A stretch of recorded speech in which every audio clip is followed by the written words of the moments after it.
Di akhir tahun 2022, jumlah pasien dan relawan itu makin berkurang sehingga RSDC ini jadi sepi dan gedung pasien pun dikurangi hanya menjadi satu gedung. Nah, tapi anehnya adalah gedung yang dipilih itu adalah gedung bekas kejadian TKW itu loncat dari rooftopnya. Entah gimana ya, karena I don't even know why they choose that.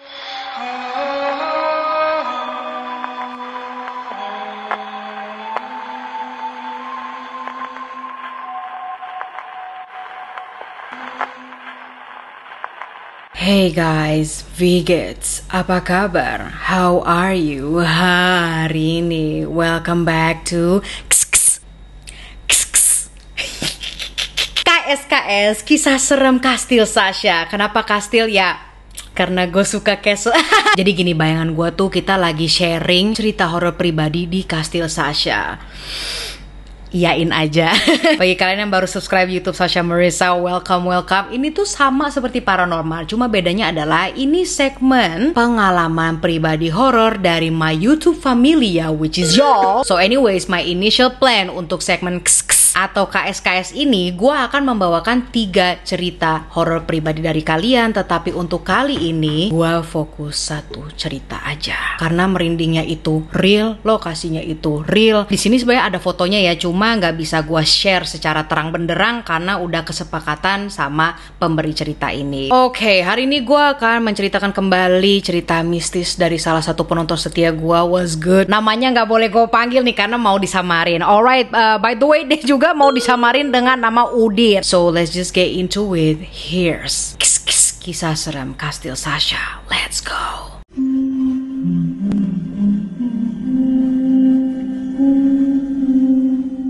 Jadi untuk cerita kali ini main karakternya adalah Udin. And here's what happened. Si Udin ini dia pernah mengalami kejadian aneh pas bertugas sebagai tenaga kesehatan di Wisma Atlet. Salah satu wisma atlet di Jakarta yang katanya itu berubah fungsi menjadi rumah sakit darurat COVID atau kependekannya dari RSDC.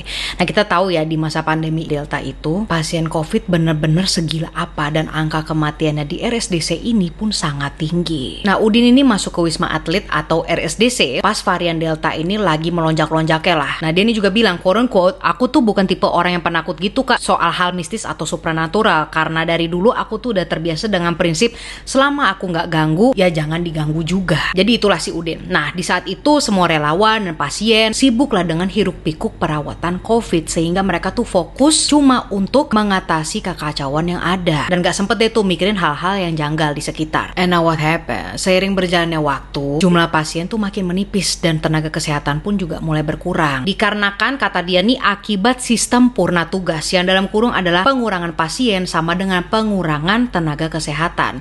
Nah, untungnya si Udin ini tuh nggak pernah tuh masuk ke barisan purna tugas dan akhirnya dia menyelesaikan tugasnya sampai COVID itu dinyatakan bukan bahaya lagi. And mind you, si RSDC pun itu udah ditutup permanen pula, lebih tepatnya pada tanggal 30 Maret 2023. Tetapi di balik semua itu, Udin ngalamin beberapa kejadian janggal dan aneh nih pas lagi bertugas di sana. Mulai dari lampu emergensi yang kedap-kedip, di kamar pasien yang ternyata kosong, abis itu ada suara anak kecil lah di lorong. Padahal nggak ada anak kecil sama sekali di situ. Bahkan ada pasien yang nanya, loh kok kakaknya di sini? Bukannya tadi di ujung lorong lagi berdiri sambil nunduk? Who the hell was they looking at? Jadi adalah tuh yang ganggu di sana menyerupai si para penjaga kesehatan ini. And now here ceritanya itu bukan tentang anak kecil di lorong maupun lampu berkedap-kedip di kamar pasien yang kosong. Ini cerita tentang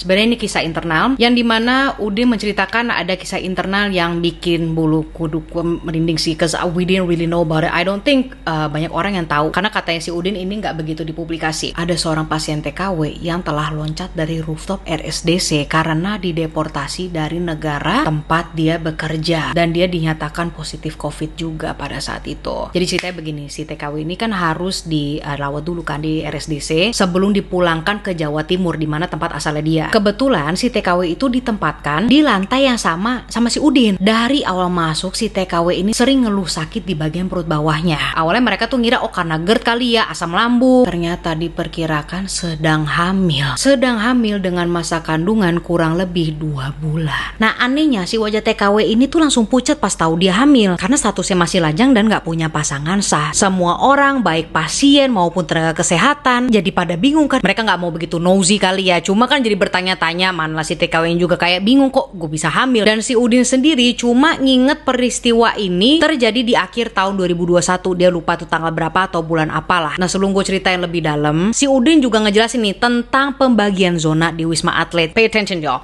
Di sini ada 3 zona. 1 ada green zone atau zona hijau ya, dimana itu tempat semua relawan medis, non medis dan TNI yang dimana sering keluar masuk beserta barang-barang keperluan seperti kayak obat-obatan, bahan makanan dan lain-lain. Dan di zona hijau ini atau green zone, mereka tuh nggak diwajibkan pakai APD, tapi wajib pakai masker medis. Nah yang kedua ada yellow zone atau zona kuning, di mana tempat tinggal para relawan yang dipisah antara gedung laki-laki dan gedung perempuan. Nah di situ juga segmen lagi apa departemen perkantoran gitu loh, kayak untuk administrasi, logistik, dapur, catering, laundry, terus polirelawan dan minimarket gratis yang dimana orang bisa ngambil lah atau pekerjanya bisa ngambil. Nah untuk di yellow zone ini mereka juga nggak diwajibkan APD, tapi disarankan pakai APD tingkat 3. Lalu ada red zone, zona merah, di mana tempat perawatan pasien dan para petugas itu wajib kalau keluar masuk itu harus masuk melalui alat dekontaminasi dan juga harus mengganti baju APD tingkat 1 lengkap pakai goggle dan sepatu bot karet gitu. And then what happened? Datanglah berita heboh satu RSDC ya, di mana adanya seorang perempuan yang ditemukan sudah kehilangan nyawa di samping pintu masuk salah satu gedung di red zone.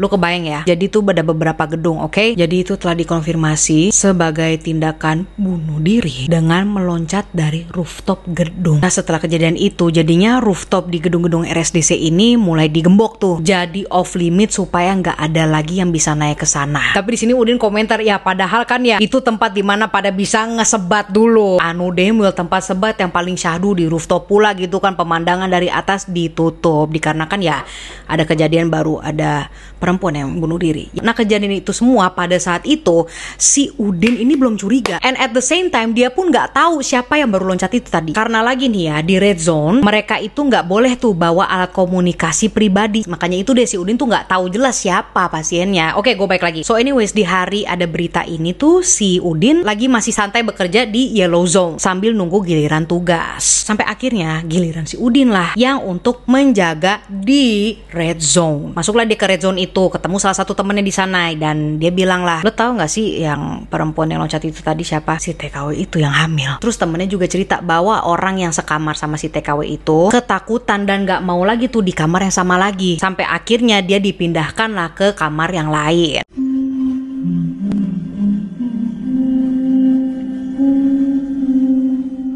Seiring berjalannya waktu, berita heboh itu berangsur hilang karena datangnya gelombang baru yaitu Omicron, yang dimana jumlah pasiennya meningkat pesat lagi. Nah tapi nih di akhir tahun 2022 jumlah pasien dan relawan itu makin berkurang sehingga RSDC ini jadi sepi dan gedung pasien pun dikurangi hanya menjadi 1 gedung. Kan tadi ada beberapa gedung ya, oke?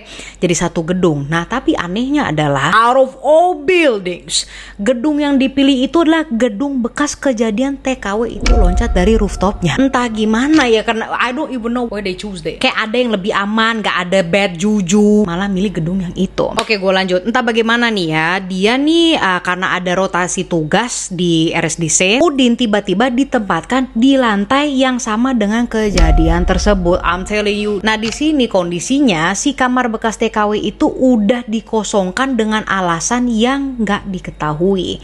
Now what happened here? Si Udin pada saat itu belum tahu tuh kalau kamar yang bekas TKW itu bener-bener dikosongin, it's empty tanpa sebab, dan para petugasnya juga nggak naruh pasien baru di sana. Di sini dia belum tahu, oke? Terus si Udin ini kan dirotasi tuh, dia dapatlah rotasi jaga malam dari jam 9 sampai jam 6 pagi.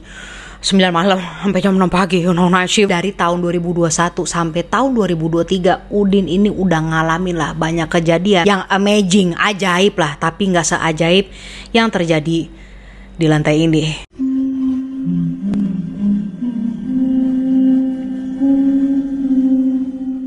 Seperti biasa, sekitaran jam 10 malam si Udin ini keliling lantai ngecek apakah ada pasien yang masih di luar. Maksudnya biar kayak, woi yuk tidur yuk, ngapain sih pada di luar? Biar pada istirahat lah ya, jadi lorong kosong, you know it's all clean, don't nobody talking in there. Nah saat dia berada di kamar kosong, yes kamar kosong bekas TKW itu, dia tiba-tiba mendengar suara yang seakan-akan manggil Mas. Dia langsung lirik deh tuh ke kamarnya si TKW. Yaudahlah, dia buka pintunya kan. Dan dia ngomong dengan santainya, iya mbak, ada yang bisa aku bantu. Dia bilang mbak karena suaranya itu suara perempuan. Terus pas lagi udah ditanyain begitu, hello, what, the room is empty. Ruangannya itu kosong. Setelah itu dia masih menduga kayak gini, oke gue salah kali ya. Kemungkinan dia salah buka kamar. Maksud lo gimana nih? Jadi dia ngejelasin nih di sini.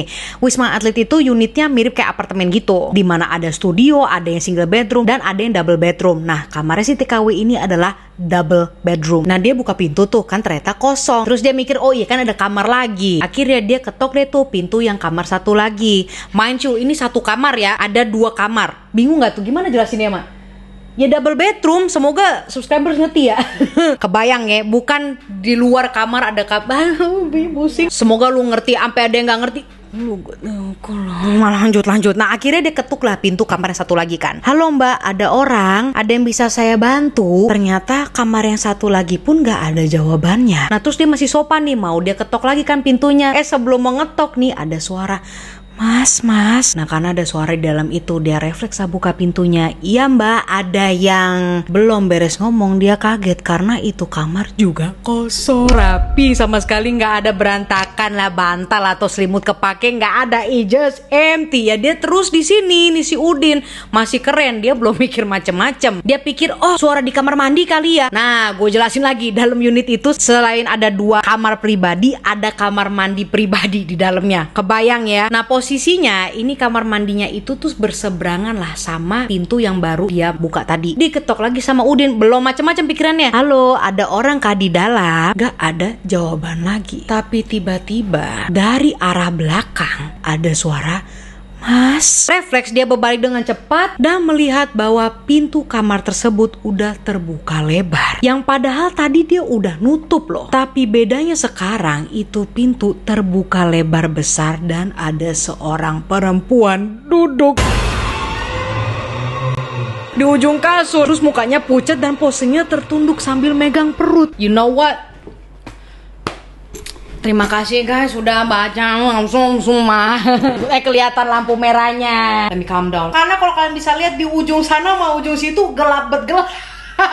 Manlah background gue udah gelap. Di sini dia kaget, manlah ada perempuan tiba-tiba lah, kan tadi kosong. Tapi walaupun dia kaget, dia pikirnya belum kemana-mana karena si Udin pun masih nanyain, mbak kenapa ya? Ada keluhan kah? Ada sakit apa ya mbak? Tanpa memberikan jawaban apapun, itu perempuan hanya terdiam. Gak lama setelah kejadian tersebut, nih posisinya masih ada ya, dia masih ngeliat ada cewek di ujung tempat tidur. Temen jaganya si Udin ini ngubungin dia lewat telepon. Temen apa panggilan gaib nih? Bukan, temennya beneran telepon dia. And by the way di sini mereka udah diperbolehkan untuk membawa HP pribadi ke kawasan red zone, dan di lantai itu juga para petugas tuh bekerja secara tandem. Nah temennya itu nelpon meminta agar dia segera datang, mending lu cepet deh kesini ke poli lantai, yaitu adalah ruangan yang biasanya dipakai sebagai tempat istirahat, cek tensi, kumpulin obat dan drop makanan untuk pasien. Pas temennya dia itu telepon, si Udin bilang bentar nih ada pasien yang butuh bantuan. Ketika ditanya kan pasien kamar berapa sih, Udin jawab dengan santainya kamar 21. Setelah ngecek absensi, temennya bilang mendingan lu kesini dulu deh. Dia kekeh nih, urgent banget. Sampai akhirnya Udin pamit ke si perempuan yang di kamar itu. Mbak, tunggu sebentar ya mbak, saya cek ada yang urgent nih, nanti aku balik lagi ya. Langsung deh tuh dia lari bergegas ke poli lantai.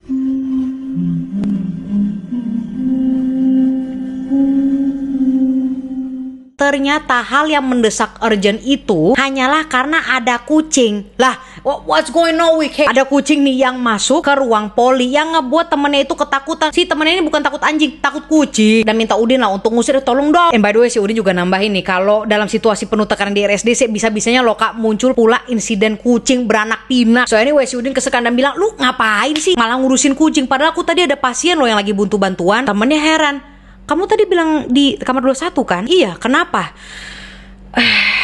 Gini ya, Din.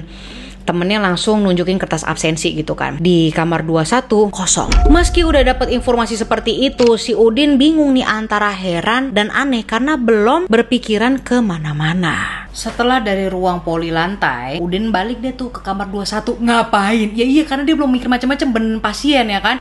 Dia nyari deh tuh pasien tadi. Namun pas lagi dia balik, kamar itu kosong. Jelas. Dia coba cek lagi kan ke kamar lainnya, siapa tahu dia malah minta tolong sama pasien lain. Terus di kamar 20 ternyata kosong juga. Dan dia ke kamar 22 deh nih, yang ternyata ada pasien sih. Memang ada pasien di kamar 22 itu, pasien laki-laki yang tertidur di sofa ruang tengah. Di saat itulah ketika dia mau balik tuh kan ke poli lantai. By the way, gue lupa juga ngejelasin si ruangan poli lantai itu di ruangan nomor 1. Jadi agak jauh ya tuh, 21 ke 1. Dia mau balik deh tuh ke ruangan nomor 1 poli lantai. Nah pas mau jalan, tiba-tiba ia merasa seolah-olah ada tangan yang dingin banget nyentuh pundaknya. Meski dia nggak ngeliat sosok apapun, Udin tiba-tiba gugup. Mbak, maaf, saya mau tugas jaga teman-teman pasien ya. Tolong jangan ganggu saya. Lalu dia berusaha nih mau ngelangkah maju. Mas, tunggu mas. Dia langsung lari sekenceng-kencengnya ke salah satu kamar istirahat yang biasanya dipakai saat malam ketika semua pasien udah pada tidur. Nah temen jaganya sama dia kan kaget. Lu kenapa sih, ada apa? Walaupun masih merinding nih, mereka berdua mencoba untuk you know what, let's lighten up the mood. Gue belum mau ngomong tentang apapun. Kita duduk aja sambil nge-scroll media sosial. Coba untuk mencairkan suasana tegang. Long story short, setelah itu lebih tepatnya pukul 1 dini hari, suasana di lantai itu mulai cair deh. Yang tadinya tegang gitu kan, sekarang udah ketawa-ketawa, saling ngeliatin ya video-video lucu lah di HP. Namun tiba-tiba suasana kembali berubah. Tepat jam 1 malam terdengarlah suara cekikikan yang langsung membuat mereka berhenti. Apaan tuh? Karena tiba-tiba ada ketukan pintu nih ke poli lantai yang sangat keras. Serentak kan si Udin ini sama temennya berjalan ke depan pintu untuk kayak ngecek siapa nih, jangan-jangan ada pasien yang butuh bantuan. Ternyata suara itu datang dari pasien kamar 22. Lo inget kan pasien kamar 22 tuh yang cowok tadi tuh sendiri lagi tiduran di sofa. Nah dia nih ternyata kebangun gara-gara dia mendengar suara perempuan menangis di samping kamarnya. Sehingga dia pun datang ke poli untuk tolong ngecek deh itu di kamar samping kenapa, kesakitan kah. Temennya juga kayak gue nggak mau sendirian nih, yuk temenin yuk bareng-bareng. Nah terus temennya punya ide yang bagus nih, gimana kita gini aja ngubungin kenalan gue di divisi ketertiban yang biasanya mereka sebut Satma. Satma tuh dalam kurung di sini divisi TNI dan semua anggotanya itu TNI Kak. Oke. Nah setelah menunggu sekitar 15 menit tuh tim Satma datang deh ke lantai 9 dan bersama-sama mereka pergi ke kamar 21. Ya setelah dicek gitu kan, telusuri setiap sudut kamar, nggak ada jejak orang. Akhirnya si tim Satma ini mengajak mereka untuk gimana kita doa bareng-bareng yuk, supaya jika ada gangguan mistis nih mereka bisa tenang rohnya kan, karena kita udah doain. Yuk lah kita doa. Mereka balik deh tuh ke ruangan poli lantai. Udin dan temennya duduk terus buka HP, tapi kali ini bukan nge-scroll video lucu, tapi si temennya ini ngeplay video ayat kursi di YouTube dengan volume sekeras mungkin sehingga terdengar jelas gitu kan dalam ruangan. Nah meskipun si Udin ini seorang non-muslim, dia berusaha juga mendengarkan doa salam Maria yang dia dengerin pakai AirPods. Suasana yang tadinya tegang perlahan mencair hingga tiba-tiba ada apa lagi nih? Pas sekitar jam 3:15. Kayaknya nggak cuma di internasional, everybody in Dewa in this damn world. Kayaknya jam 3 tuh something is wrong. Kayak ibaratnya semua setan lagi pada playtime. So yes, tepat sekitar pukul 3:15, pintu lantai poli ini diketok. Si bapak kamar 22 kali enggak. Ketukan kayak ini bukan ketukan biasa, tetapi ketukan kencang seolah-olah itu orang marah. Teman jaganya si Udin langsung matiin YouTube karena mereka berpikiran gini, jangan-jangan gara-gara gua nih ya kencang banget, takutnya pasien yang lain malah keganggu dengan suara yang dalam ruangan ini. Akhirnya dimatiin kan tuh. Terus si Udin lah yang ngebuka pintu. Ternyata bener-bener gak ada siapapun di belakang pintu itu. Mungkin bener kali ya tadi ada pasien keganggu terus marah cuma ngetok-ngetok pintu kita doang. Terdengar lagi suara ketukan pintu yang marah-marah itu. Akhirnya Udin memutuskan, gimana kita buka aja pintunya, gak usah ditutup. Jadi kita tahu tadi siapa tuh yang ngetok-ngetok, terus ada yang mau prank-prank alay. Ibaratnya mereka udah pasang badan gitu kan, siapa tuh tadi yang ngeprank alay. Dari itu kan pintu udah terbuka lebar, everybody and their mama knows, situ kan ada lorong, kelihatan semua lah ya. Now meskipun tidak ada yang terlihat jelas depan pintu, nobody was there, terdengarlah suara ketokan pintu lagi. Ketokan pintu poli lantai yang kebuka gede-gede. Lu paham gak sih, itu pintu kebuka tapi ada yang ngejederin pintu.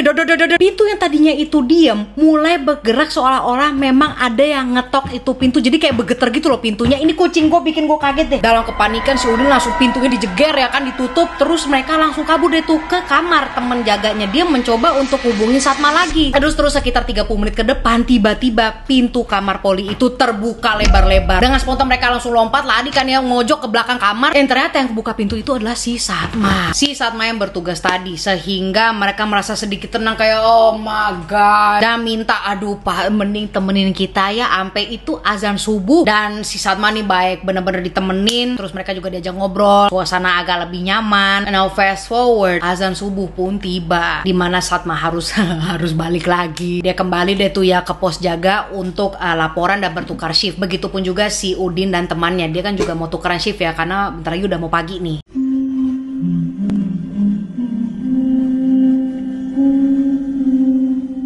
Setelah matahari muncul, you know, the sun is up, semua terang benderang, gak ada tuh ya gelap-gelapan. Udin dan temen jaganya ini mulai bernafas lega lega. Sejam 6 pagi setelah mereka pada sarapan dan alokasi pasien ya di poli lantai, Udin sempat bertemu deh tuh sama salah satu pasien yang dirawat di kamar sebelah langsung nih. Ibaratnya kayak mungkin kamar nomor 2 atau nomor 3 lah ya, deket poli lantai itu.